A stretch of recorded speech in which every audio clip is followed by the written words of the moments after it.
Halo, selamat pagi, salam sehat untuk kita semua. Gubernur Papua Lukas NMB sedang menjadi sorotan terkait dengan dugaan korupsi berskala jumbo. Dia pun menjadi uji nyali untuk Komisi Pemberantasan Korupsi atau KPK dalam tugasnya menegakkan hukum bagi semua. Lukas diduga terlibat penerimaan suap dan gratifikasi 1 miliar rupiah. Dia juga sudah dipanggil untuk menjalani pemeriksaan.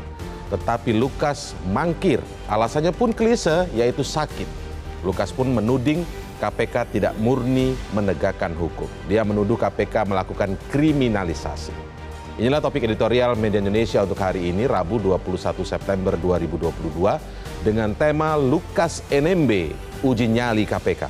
Editorial Media Indonesia juga dapat Anda simak di MG Radio Network di frekuensi 94,7 FM untuk kawasan Jakarta dan sekitarnya. Anda para pendengar tentu saja dapat berpartisipasi, berikan pendapat Anda melalui line telepon di 021 583 99 100. Saya Indra Maulana dan pagi ini saya sudah bersama dengan anggota Dewan Redaksi Media Group, Eko Rahmawanto. Selamat pagi, Mas Eko. Indra. Salam sehat. Salam sehat. Ya, seperti biasa sebelum masuk ke editorial, tapi headline kita hari ini memang terkait dengan topik yang nanti kita bahas. KPK tidak boleh kalah. Betul. Dalam kasus Lukas NMB ini kenapa ada penebalan dan awareness atau perhatian yang sangat serius dari media Indonesia, KPK tidak boleh kalah. Ada apa? Kenapa kira-kira banyak kasus yang ditangani KPK, tapi kenapa kali ini KPK tidak boleh kalah? Ada dugaan kalahkah gitu KPK? Iya. Setelah ditetapkan menjadi tersangka, KPK kan tidak bisa menangkap NMB ini. Betul. Sekarang ada di rumahnya dan dikelilingi oleh pendukungnya. Sudah ratusan orang. Betul. Ya? Kemarin bahkan demo 4.000 orang. Jadi KPK tidak bisa masuk untuk menangkap karena memang tidak ingin terjadi kerusuhan, tidak ingin terjadi chaos di sana. Betul. Nah, ini langkah yang paling aman sebetulnya adalah memanggil kembali Lukas NMB dan kemudian NMB harus mematuhi hukum ini. Jadi kalau dia mengaku tidak bersalah ya dibuktikan saja di pengadilan. Sebetulnya itu esensinya. Tapi kan sekarang masih tarik ulur ini. Apakah dia mau mematuhi hukum dan kembali ke Jakarta untuk diperiksa oleh KPK atau dia tetap bertahan di Papua? Ini kan yang menjadi persoalan sekarang. Tapi kalau memang secara peraturan tuh kalau pernah disinggung juga di berita Media Indonesia di halaman 1 ini disebutkan bahwa sebenarnya tinggal langsung tangkap saja nih tanpa harus ada surat pemanggilan dan sebagainya ketika statusnya sudah tersangka. Betul. KPK punya kewenangan itu sebenarnya. Iya, betul. Ketika sudah menjadi tersangka, KPK berhak untuk menangkap itu. Tapi persoalannya kan tidak semudah itu, tidak seperti yang terjadi di OTT atau tersangka-tersangka lain yang ditangani oleh KPK. Ini kan ada backup dari... Khusus Lukas ini susah ya? Susah karena karena masyarakat ada backupnya pejabat-pejabat yang lain atau... Iya, betul. Masyarakat setempat mungkin yang tidak terima ketika gubernurnya dijadikan tersangka dan akan dibawa ke Jakarta. Jadi ini harus pelan-pelan ya. Harus kondusif, jangan sampai kemudian menimbulkan kericuan dan lain-lain. Karena kita tahu kalau di Papua ada kericuhan tuh eksesnya pasti akan lebih serius ketika bisa sensitif seperti itu. Iya, sensitif karena berbeda dengan daerah-daerah yang lain. Oke, nanti kita perdalam ya di topik editorialnya. Saya ingin lihat juga karena menarik ini terkait dengan Undang-Undang PDP ya, Perlindungan Data Pribadi yang sudah disahkan kemarin. Ini bisa didenda 5 miliar rupiah bagi pelanggar dari data pribadi ini. Kalau catatan Media Indonesia sebenarnya secara umum seperti apa? Ya, saya kira Undang-Undang PDP ini kan sebetulnya menjadi awal ya, baik dalam penyelesaian permasalahan kebocoran data pribadi Indonesia. Kita melihat beberapa hari sekarang kan banyak terjadi kebocoran. Yang terakhir mungkin Biorka ya. Iya, ini yang menimbulkan keresahan dan lain-lain, yang menimbulkan banyak pejabat yang dibocorkan datanya kan. Ini yang menimbulkan keresahan. Jadi saya kira ini awal yang bagus. Ini momentum bersejarah dan ditunggu oleh berbagai lembaga negara, penegak hukum misalnya, sektor usaha, ekosistem platform digital dan media sosial. Jadi ini akan menjadi payung hukum yang kuat untuk memberikan. Ini sudah lama juga ya di perlindungan data pribadi. Ya, betul. Ini menjadi tarik ulur siapa yang menjadi leadernya. Kalau DPR kan maunya bukan Menko Infokom ya.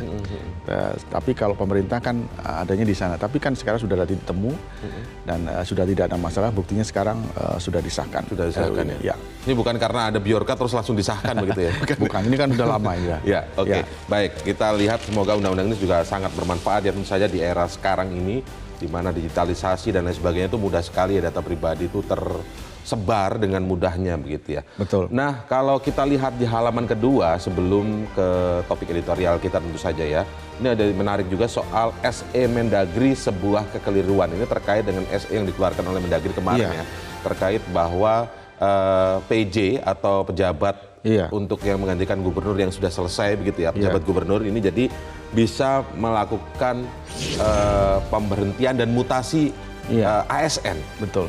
Nah, sebenarnya ini kan sudah juga lama ditanyakan seberapa bedanya sih sebenarnya kewenangan antara PJ gubernur dengan gubernur definitif gitu loh. Iya. Kalau kewenangannya hampir sama maka menjadi pertanyaan. Nah, tapi yang disoroti di sini adalah harusnya tidak dalam bentuk SE aturan itu ya, begitu ya Mas Eko. Betul, jadi harus ada dalam bentuk peraturan pemerintah. Jadi kalau kemudian SE menabrak PP, nah ini kan menjadi persoalan. Ini yang kemudian dikritik oleh beberapa pertanyaannya pihak. Mendagri masa nggak paham ya kayak begini? Nah itu persoalannya. Kenapa kalau dia paham pasti juga dia nggak nabrak. Tapi kalau kita melihat dari keterangan dari Kapuspen, memang ini untuk memberikan izin ini ada hal-hal yang patut dilakukan. Tapi kalau kita melihat secara keseluruhan, ini memang menarik. Kenapa? Karena pertama ini dilakukan menjelang pemilu, Indra. Yang kedua tentu ini rezim pemilu dibelokkan menjadi rezim eksekutif kalau begitu kan. Caranya begini.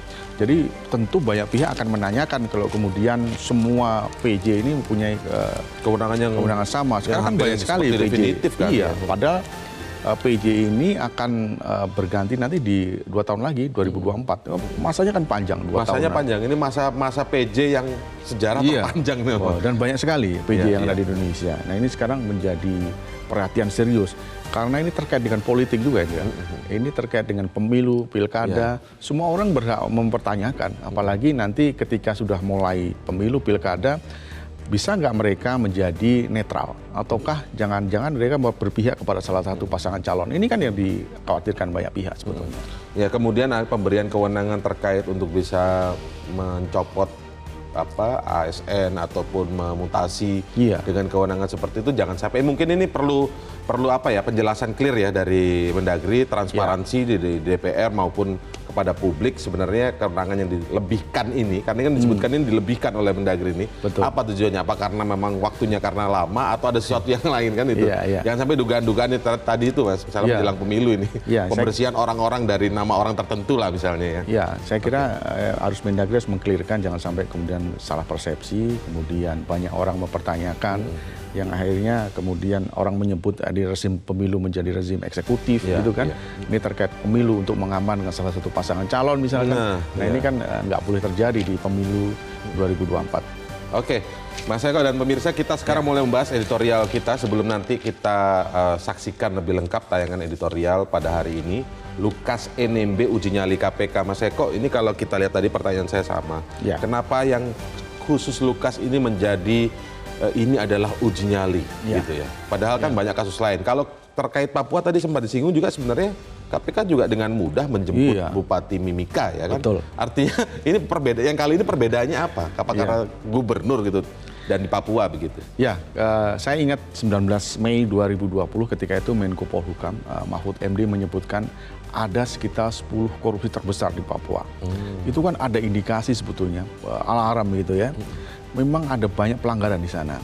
Nah, ini yang sekarang ditangkap KPK ini menjadi tersangka Lukas NMB ini salah satu yang terbesar. Mungkin ada yang lagi-lagi, kalau kita sebut 10 kan sekarang baru 3. Kita sebut Mimika, Mambero Tengah, dan Lukas NMB ini. Nah, yang menjadi persoalan yang kalau cuma 1 miliar gratifikasi mungkin orang akan mafhum ya. Banyak yang terjadi di banyak kepala daerah. Tapi ketika PPATK kemudian Mahfud menyebut ada transfer, ada uang tunai dan lain yang masuk ke kasino, masuk ke mana itu judi dan Jam lain-lain. tangan seharga setengah miliar lebih ya. Ini kan memang mencengangkan banyak pihak. Apalagi kalau kita melihat uangnya 500 sekian miliar, itu nggak main-main itu. Kepala daerah bisa mentransfer uang sekian-sekian untuk kasino itu. Nah ini yang menjadi perhatian semua pihak sekarang. Nah mungkin sekarang menjadi persoalan ketika saling klaim ya antara pengacaranya dan KPK. Tapi itu hal yang biasa dalam persoalan hukum. Tentu pengacara akan membela Lukas NMB. KPK juga tentu pasti akan mempunyai 2 alat bukti ya. Betul. Ketika dia sudah menetapkan tersangka. Jadi yang paling penting menurut saya esensinya adalah segera saja Lukas NMB membuka diri untuk menyerah ke KPK, diperiksa. Kan KPK juga sudah mengatakan kalau memang uangnya itu hasil dari pekerjaan dia yang bagus, yang benar, dibuktikan saja. Berarti pembuktian terbalik ini. Betul. Jadi kan dia menyebut dia punya tambang emas, misalkan dia punya yang berhubungan dengan emas lah ya pekerjaannya. Ya kalau itu menghasilkan banyak uang sekian miliar dibuktikan saja. Tentu KPK akan membatalkan. Sekarang undang-undang baru bisa melakukan SP3 untuk tersangka. Nah, ini yang menarik ini, ketika dari Lukas NMB sendiri sudah menyatakan yang dilakukan KPK ini bukan murni penegakan hukum gitu. Iya. Artinya kan ini sebuah sinyal-sinyal dia akan menghindari terus KPK. Iya. Maka apa yang harus dilakukan KPK? Karena ada kekhawatiran juga yang disampaikan kalau kita baca di media Indonesia halaman 1 tadi. Jangan sampai ini nanti kabur ke Papua Nugini. Ini susah lagi urusannya kalau kabur ke Papua Nugini. Gimana Mas? KPK harus cepat nih dalam hal ini. Beberapa waktu lalu kan Lukas NMB pernah kabur ke Papua Nugini terkait dengan kesehatannya melalui jalan setapak. Waktu itu kan mungkin pemberitaannya beberapa hari yang lalu ya. Jalan setapak ya? Ya, jalan setapak. Jalan yang tidak umum dilewati. Betul. Gitu ya? Jadi alasannya ketika itu kan kesehatan. Nah, kemudian dia masuk kembali ke Papua. Nah sekarang ini tentu jangan sampai kemudian keluar lagi. Nah harus dicegah ini. Jangan sampai kemudian seperti yang di Mamberamo Tengah nggak ketemu sekarang. Nah ini kan persoalan lagi karena di Papua ini kan jalannya banyak di jalan tikus dia. Medannya beda medan beda dengan daerah-daerah lain. Dia bisa pergi ke Papua Nugini dengan berbagai macam cara. Nah tentu KPK harus sigap saat ini karena sudah menjadi tersangka. Ya diberi waktu saja kalau menurut saya. Kalau menurut saya diberi waktu 7 hari misalnya dia nggak menyerah, ya tentu harus dilakukan dengan plan B atau plan C untuk segera. Tapi sebelum 7 hari mungkin hari kedua sudah berada di menyetopi jalan-jalan yang setapak tadi ya. Betul. Untuk agar tidak kabur. Baik, oke nanti kita ulas lebih lanjut. Kita saksikan dulu tayangan lebih lengkap dari editorial hari ini. Lukas NMB uji nyali KPK.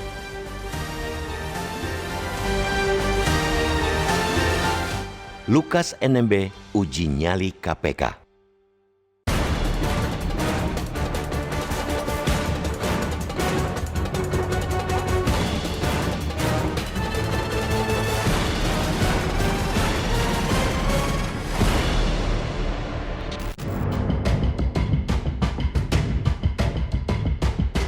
Gubernur Papua Lukas NMB sedang menjadi sorotan terkait dengan dugaan korupsi berskala jumbo. Dia pun menjadi uji nyali buat Komisi Pemberantasan Korupsi atau KPK dalam tugasnya menegakkan hukum bagi semua.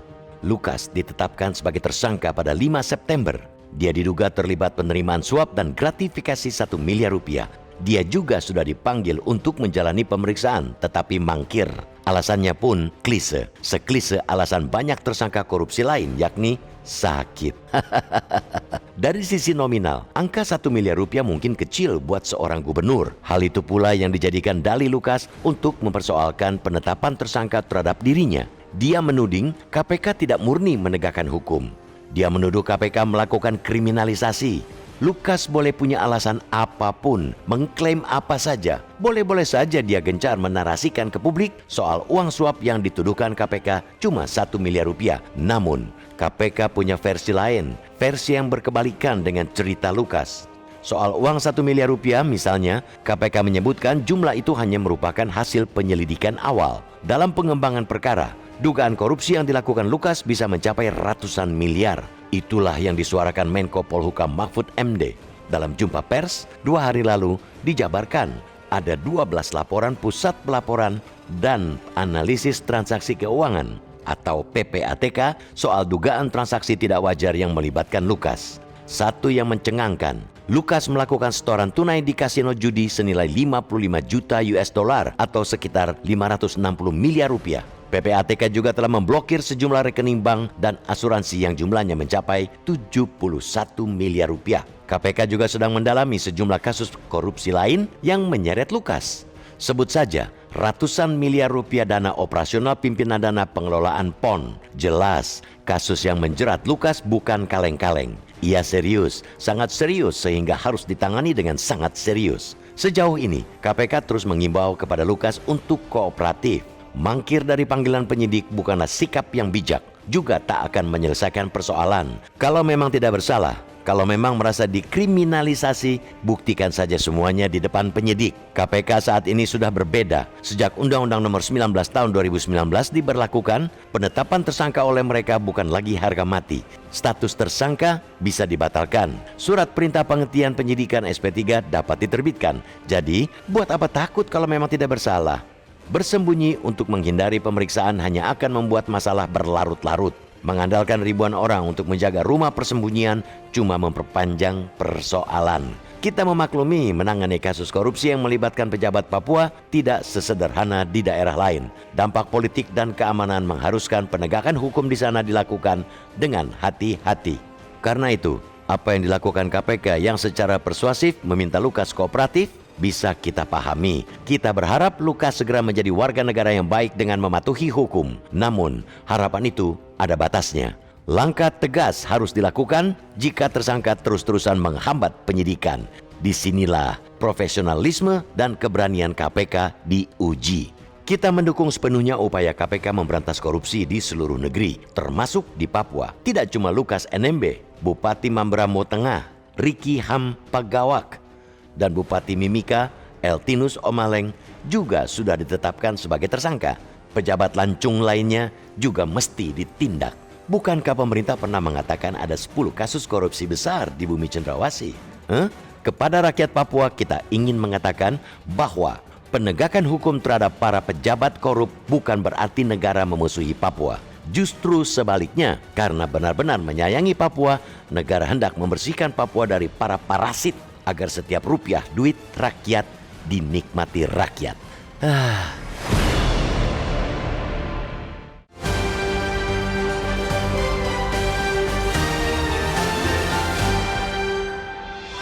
Ya, kami tunggu pendapat Anda pemirsa di 021 583 9900. Editorial Media Indonesia segera kembali sesaat lagi.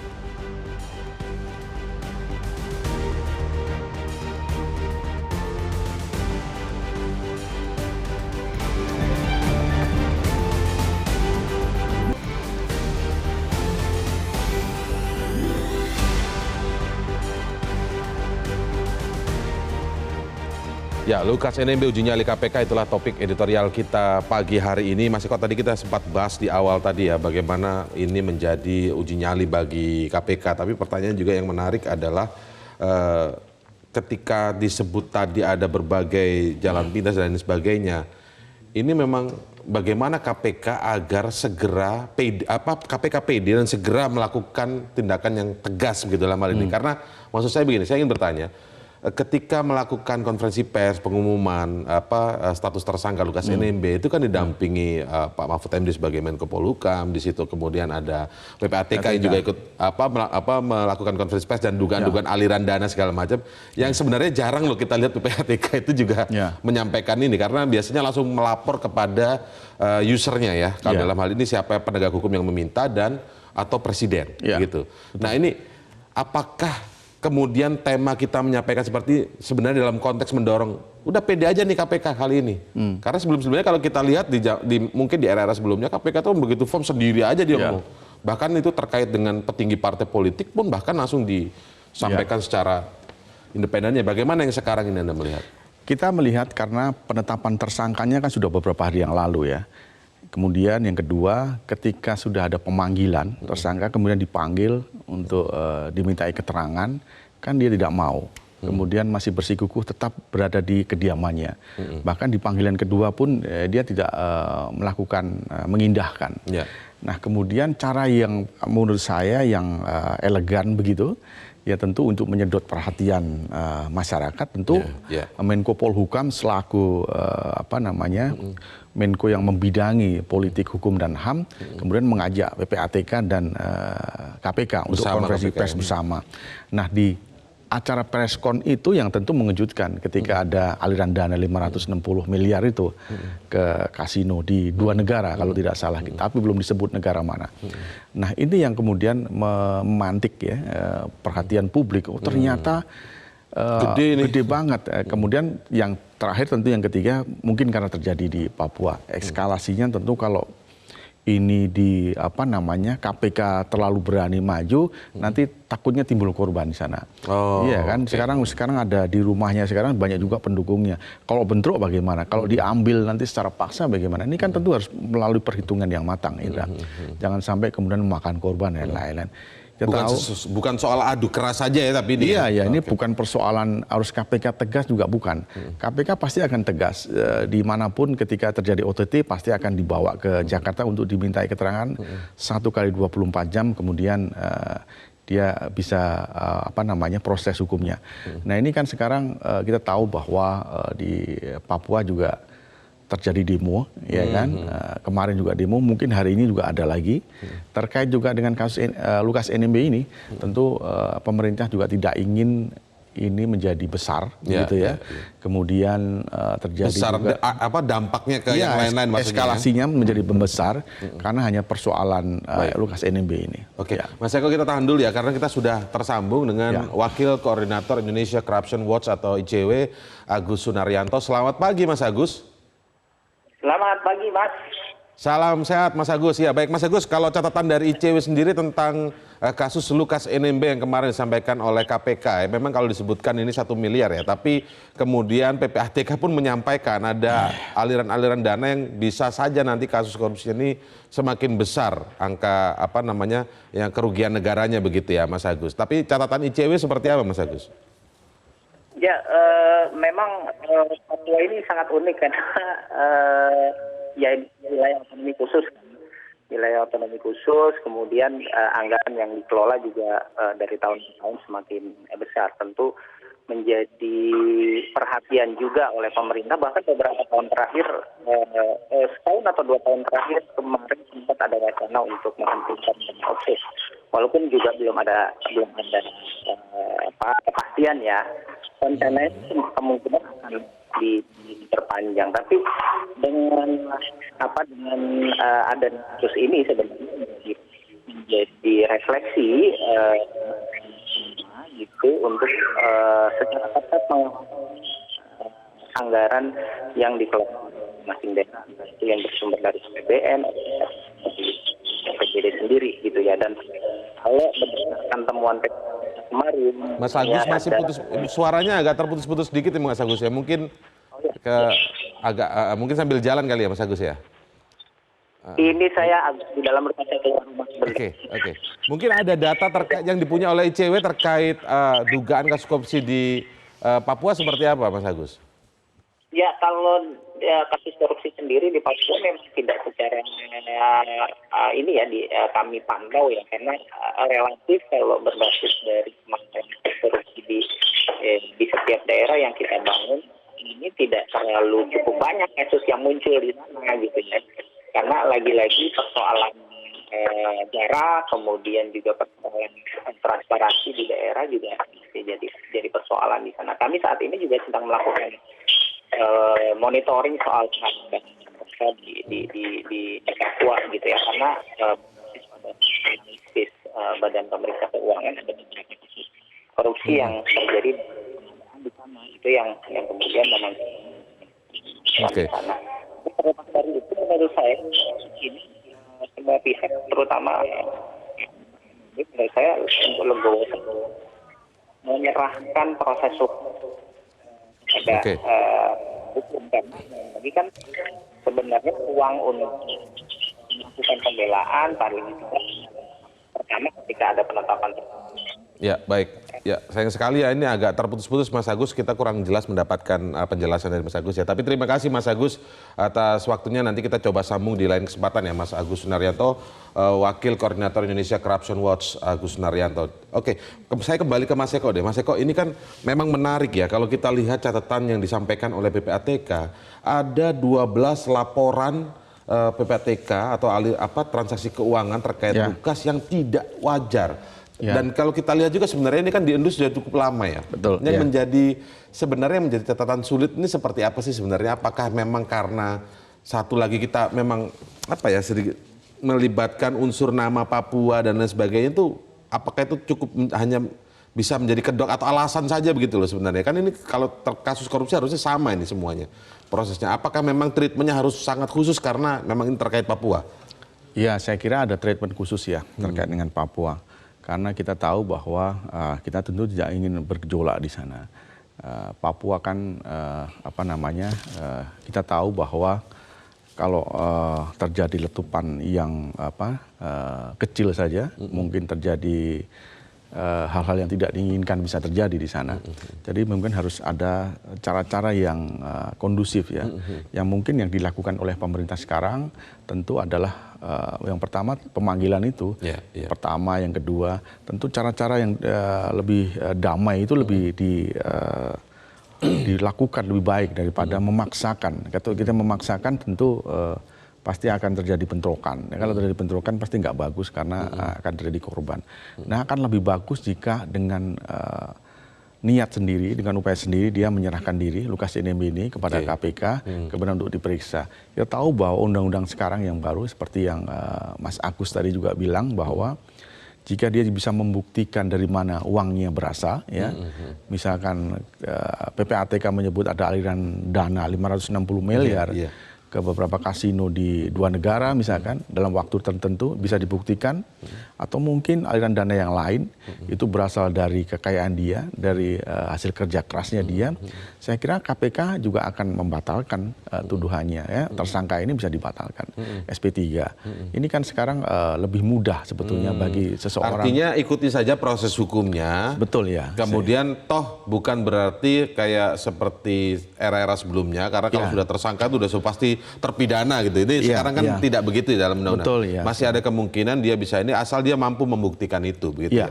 Kalau melakukan perlawanan-perlawanan yang sifatnya tidak produktif secara hukum begitu, maka justifikasi sosial itu tetap akan juga melekat ke dia bahwa memang ini korupsi begitu ya. Iya, betul.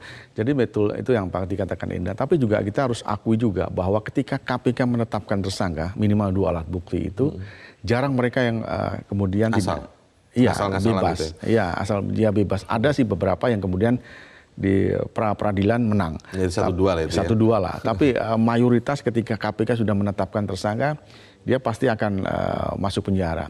Nah, ini tentu nggak main-main juga ketika KPK sudah menetapkan NMB maupun 2 kepala daerah yang lain di Mimika maupun di Mamberamo Tengah. Kalau yang NMB ini kan sebetulnya bukan hanya terkait dengan gratifikasi, Indra. KPK juga ada dugaan penyalahgunaan dana PON, kemudian pencucian uang. Ini dugaan ini terus diselidiki. Nah, bagaimana cara menyelidiki? Tentu harus NMB harus hadir dulu, diminta keterangan kan, baru kasus ini dikembangkan. Nah, ini kan kalau tidak ada. Tapi tanpa dia mau memberikan keterangan datang ke situ, kasus ini bukan berarti tidak bisa dikembangkan kan? Iya, sebetulnya bisa, tapi akan terbatas. Kita ambil contoh saja BPK.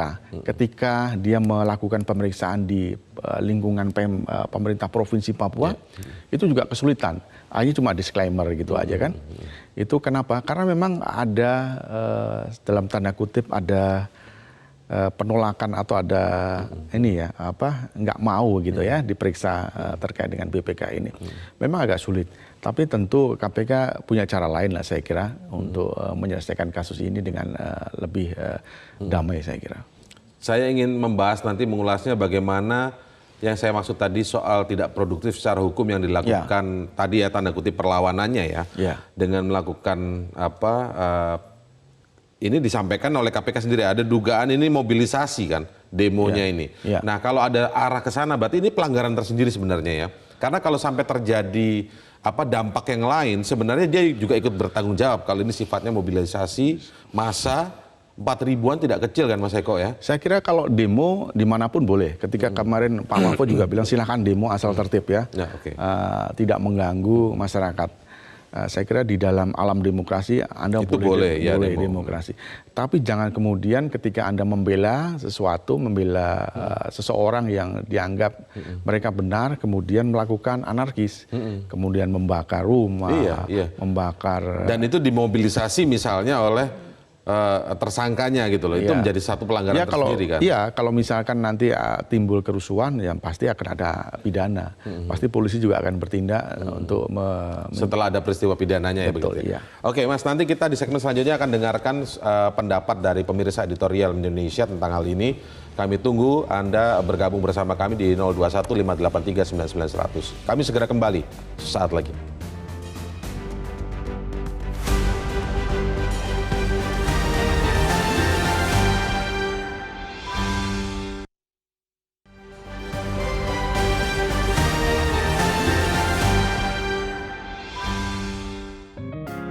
Media Indonesia mengajak Anda untuk mengakses fitur premium e-paper. Dengan sajian konten berbasis intelektual dan meneguhkan kebangsaan, Media Indonesia tampil dengan lebih dinamis melalui e-paper Media Indonesia yang dapat Anda akses kapan saja, di mana saja. Caranya mudah, download aplikasi Media Indonesia di Android atau ketik link e-paper.mediaindonesia.com atau bisa scan QR Code pada layar kaca Anda. Klik tab e-paper di bagian samping layar tablet Anda, daftarkan data diri, serta pilih paket perlangganan e-paper Media Indonesia sesuai dengan kebutuhan Anda. Nikmati juga bonus spesial tambahan 4 halaman rubrik fokus setiap hari. Semua bisa Anda dapatkan hanya di e-paper Media Indonesia. Untuk informasi lebih lanjut, hubungi customer service di nomor 0811 1201 2018 atau kunjungi media sosial @Media Indonesia. Media Indonesia, referensi bangsa. Ya, terima kasih Anda masih bersama kami di editorial Media Indonesia. Sekarang kita akan dengarkan pendapat Anda pemirsa. Kita mulai dari Pak Ikhwan di Jember, Jawa Timur. Selamat pagi Pak Ikhwan. Selamat pagi Mas Indra, selamat pagi Mas Eko, ya betul ya, betul Ya, Eko. betul Mas ya. Eko. Silakan Ya begini, Mas Ikhwan. Indonesia adalah negara hukum. Berarti setiap warga negara itu punya hak, kewajiban, fungsi, kedudukan, tugas, tanggung jawab di hadapan hukum itu sama. Cuma yang jadi masalah, jadi pertanyaan, kalau sudah musuh utama itu koruptor, kemudian si KPK ini diuji nyali, lalu kalau tidak ada nyalinya kan tidak bisa bekerja dia. Nah, yang jadi masalah siapa? Bapak Lukas NMB ini, orang Papua yang selama ini kita dengar Papua itu seakan-akan jauh dari jangkauan KPK. Nah, kalau pertimbangan utamanya adalah sosiokultural, sosiopsikologis, religiusitas, itu dapat diterima karena mereka persoalannya kompleks seperti itu. Cuma yang jadi masalah, tindakan tegas harus diberikan itu didasarkan kepada, kan pernah Mahkamah Agung itu mengeluarkan edaran macam korupsi itu macam apa, duitnya berapa, hukumannya macam apa, begitu. Itu sudah itu, dan itu seakan-akan hilang dari peredaran. Nah, yang jadi masalah, kita selalu berhadapan dengan masalah hukum kasuistik. Dimakan bapak mati, tidak dimakan ibu mati. Terutama masalah Papua ini. Oleh sebab itu pertimbangan utamanya, tindakan law enforcement, itu yang pertama adalah orangnya mendahulukan kewajiban daripada haknya. Kemudian ingat bahwa hukum positif itu cita-cita minimal dari etik. Lalu yang ketiga, kalau terjadi kasuistik, harus menghilangkan kemanusiaan demi kemanusiaan yang lain. Kalau ini terjadi, ini harus ditegakkan betul. Dan itu harus dimulai dari penegak hukumnya, the man behind the gun. Nah, inilah orang yang harus bertindak berani sehingga punya nyali. Terima kasih. Pak Ikhwan di Jember, Jawa Timur, terima kasih Pak Ikhwan. Kita dengarkan pendapat dari Pak Wira Sanjaya sekarang yang ada di Bali ya. Selamat pagi Pak Wira. Selamat pagi Bang Indra dan Pak Eko. Selamat pagi, silakan Pak Wira. Jadi kami sepakat dengan teks dari Media Indonesia, KPK jangan kalah ya. Jadi kami berharap saudara-saudaraku di Papua untuk sadar bahwa korupsi ini hanyalah menyengsarakan masyarakat kita, ya. Jadi jangan saudara-saudaraku dipakai tameng oleh Pak Lukas NMB karena kasus yang milik mereka. Semoga KPK tidak kalah. Lihat Justisia Ruat Kolom, ya. Jadi kehadiran harus ditegakkan walaupun langit runtuh. Sekian Pak, salam dari Bali. Terima kasih Pak Wira, semoga didengar langsung oleh KPK ya. Kita ke Pak Ondo Silitonga sekarang yang ada di Bekasi, Jawa Barat. Selamat pagi Pak Ondo. Selamat pagi Bung Indra. Selamat pagi, silakan Pak Ondo. Ya, silakan Pak. Ya, Jokowi itu mati-matian membangun Papua, tapi sebagian kepala daerahnya itu korupsi. Kasihan rakyat Papua. Lukas NMB uji nyali KPK. Saya pikir tidak hanya uji nyali KPK, di sini juga menjadi alasan untuk membuktikan equality before the law. Negara jangan kalah dengan kelompok-kelompok yang menghambat pelaksanaan hukum. Saudaraku Lukas NMB, jangan takut bila Anda benar, buktikan saja. Bila tidak korupsi, kan KPK punya SP3. Tolong KPK buktikan dengan pengacara Lukas yang mengatakan KPK merayu-rayu Lukas untuk mengaku dan akan diberi pengurangan hukuman. Ini sangat memalukan bila benar. Tapi bila tidak benar, pencemaran nama baik lembaga. Jadi harus diproses juga itu. Saudara-saudaraku penjaga rumah Lukas, tolong tidak melakukan gangguan ke lingkungan sekitar. Tidak perlu membela mati-matian. Minta saja Lukas membuktikan. Kalau benar beliau korupsi, berarti kalian yang dirugikan. Berdoa saja bila Lukas tidak salah pasti ada SP3. Terakhir, setuju ini bukan dipolitisasi. Jadi jangan ada oknum atau partai pengusung Lukas membawa-bawa kasus-kasus ini ke arena politisasi. Mau turun gunung silakan saja turun gunung. Kalau perlu nyelam langsung ke laut biar adem. Demikian, terima kasih. Baik, terima kasih Pak Ondo Silitonga dari Bekasi, Jawa Barat. Ada 3 penelpon, nanti kita ulas lebih lanjut ya Mas Eko ya. Tetaplah bersama kami, Editorial Media Indonesia segera kembali saat lagi.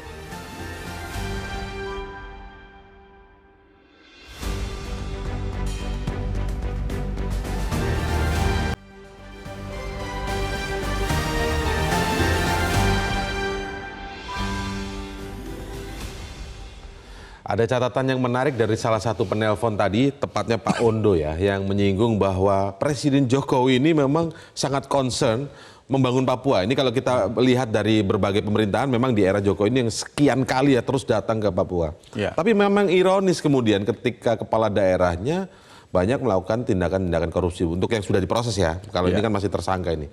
Nah, melihat ini bagaimana Mas Eko ya? Tapi di sisi lain kita lihat juga, oke, kita nggak usah berburuk sangka ini dimobilisasi atau apa, tapi memang ada demo 4.000 orang, tentu jumlahnya nggak kecil. Apakah mungkin pelaku-pelaku yang diduga korupsi ini kadang-kadang juga bisa ada istilah local hero gitu loh?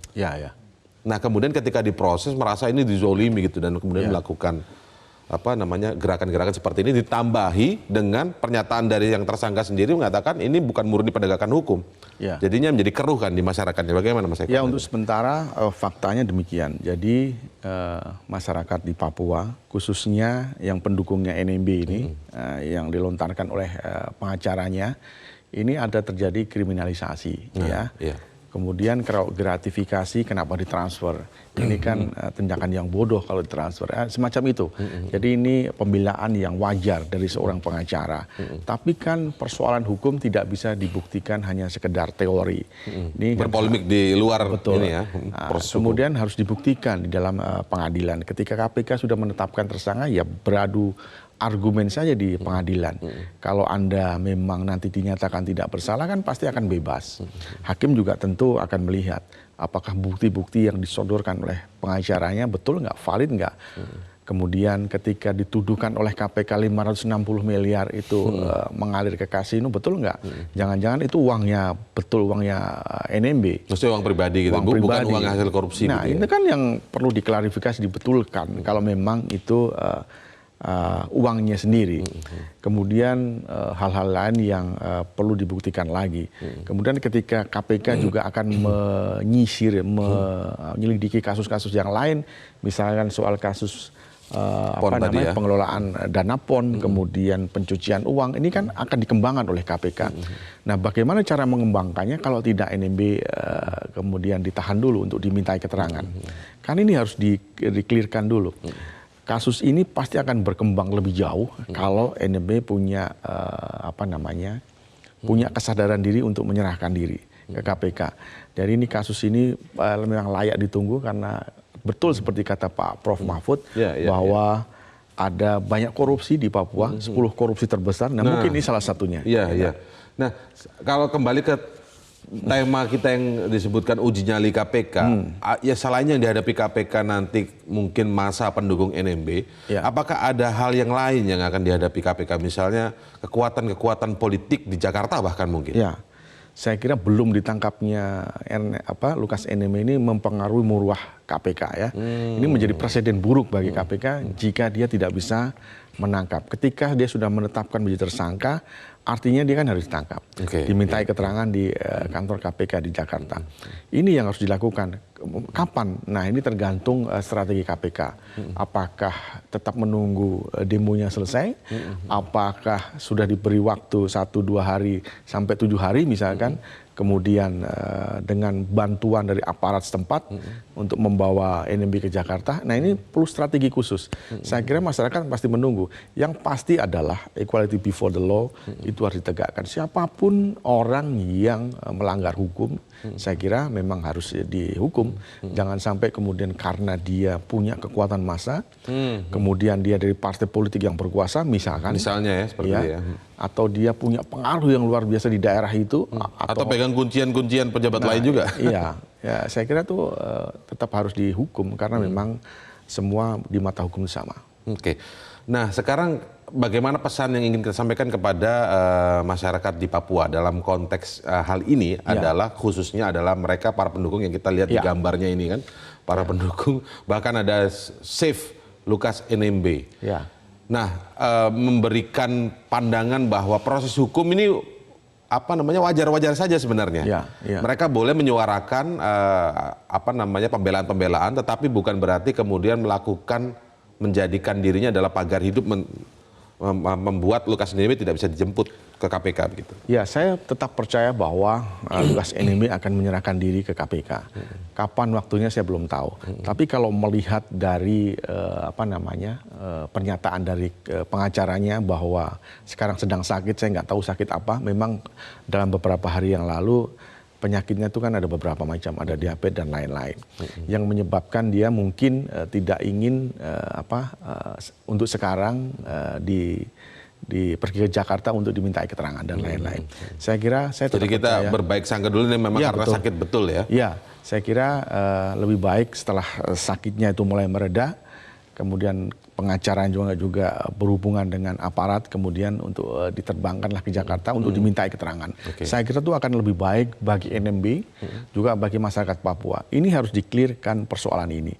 Jadi kalau memang Lukas NMB ini tidak bersalah, kan memang harus dikembalikan posisinya. Dia tidak bersalah. Tapi kalau memang dia bersalah, nanti di pengadilan memutuskan dia bersalah, kan masih ada upaya hukum yang lain. Misalkan dia banding. Kalau memang dia nggak puas lagi kan masih ada Mahkamah Agung Kasasi dan lain-lain. Tapi sebenarnya surat cegah itu sudah ada ya? Surat cegah sudah ada ketika sudah status tersangka. Ya, ini kasus tersangka bukan hari ini, sudah beberapa hari yang lalu kan. Jadi pasti otomatis cegah itu langsung terbit ya? Tentu harus berhubungan dengan imigrasi dulu ya. Betul ya. Ya, jadi nanti pihak imigrasi yang akan mengeluarkan surat itu. Tapi dalam kasus NMB memang harus segera karena memang di Papua ada banyak jalan menuju Papua Nugini, jalan-jalan setapak itu. Kita juga harus pahami dulu ketika saya sebutkan tadi, ketika Lukas NMB sakit juga pernah ke Papua dengan jalan setapak. Ini pengakuannya dia sendiri loh, ketika menuju Papua dengan melewati jalan-jalan, bahkan naik ojek katanya. Itu kan artinya memang banyak jalan. Semudah itu sebenarnya untuk bisa menghilang. Tapi kalaupun itu terjadi misalnya, apakah akan jauh lebih sulit bagi kita untuk memulangkan Lukas NMB? Mungkin kalau dengan Singapura kita sudah punya perjanjian yang terkait untuk memulangkan itu kan. Nah, kalau yang bagaimana dengan Papua bagaimana ini? Papua Nugini maksudnya?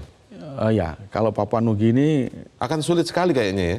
ya mungkin karena kedekatan emosional ya Iya, dengan iya. Papua. Cuma kalau kita pendekatannya lebih bagus, saya kira nggak ada masalah. Kita juga tahu bahwa dulu katanya siapa koruptor yang katanya lari ke Papua Nugini terus ternyata balik lagi juga bisa kita selesaikan. Saya kira ini KPK yang harus bekerja keras karena ini pertaruhan juga bagi Mullah Pak KPK ketika dia sudah menetapkan tersangka tapi tidak bisa menangkap seorang tersangkanya. Ini menjadi pertanyaan besar. Tapi ketika dia sudah bisa menetapkan tersangka dan membawa itu ke Jakarta, tentu kita juga patut apresiasi ketika melihat nilainya yang ratusan miliar itu. Oke, Mas, tapi kalau kita lihat sekali lagi pesan kepada masyarakat Papua, kan kalau disebutkan catatan yang dituliskan oleh editorial Indonesia, kita ingin mengatakan bahwa penegakan hukum terhadap para pejabat korup bukan berarti negara memusuhi Papua. Pesan ini tuh sebenarnya memang apa ya namanya? Memang kalau tadi kita berangkat tentang Papua ini sangat sensitif, tapi sepertinya memang harus terus disuarakan seperti ini. Iya, nggak ada hubungannya dengan memusuhi Papua dan lain sebagainya. Ini murni person ya, murni pejabat. Memang ada hak dan kewajiban. Kalau ada pelanggaran maka di situ adalah penindakannya. Iya, saya kira hukum itu tidak pandang bulu dimanapun ya di Indonesia. Ketika dari Papua, dari Aceh sampai ke Papua juga banyak pejabat yang ditangkap. Bukan hanya di Papua saja, di Aceh juga banyak yang ditangkap. Betul. Di provinsi-provinsi yang lain juga banyak ditangkap. Apakah itu pejabat karir, apakah itu dari partai politik, baik yang muda maupun yang sudah senior. Saya kira sama aja bahwa OTT itu di mana-mana sama aja. Jadi ketika sudah ditetapkan menjadi dua alat bukti ya ditangkap saja. Itu persoalan. Bahkan oknum penegak hukum pun dihukum begitu ya. Bisa dihukum oleh KPK, diproses oleh KPK. Ya, betul. Ya walaupun kadang-kadang yang 10 tahun jadinya cuma 2 tahun itu pertanyaan yang lain ya, soal yang lain. Soal yang lain. Oke, baik, terima kasih Mas Eko atas ulasannya di editorial pagi ini di editorial Media Indonesia. Semoga menjadi pembelajaran kita semua. Dan memang sekali lagi ini pesan kepada rakyat Papua, kita ingin mengatakan bahwa penegakan hukum terhadap para pejabat korup bukan berarti negara memusuhi Papua. Justru sebaliknya, karena benar-benar menyayangi Papua, negara hendak membersihkan Papua dari para parasit agar setiap rupiah uang rakyat dinikmati oleh rakyat. Demikian editorial Media Indonesia pagi ini. Saya Indra Maulana pamit undur diri. Selamat pagi, salam sehat untuk kita semua. Sampai jumpa.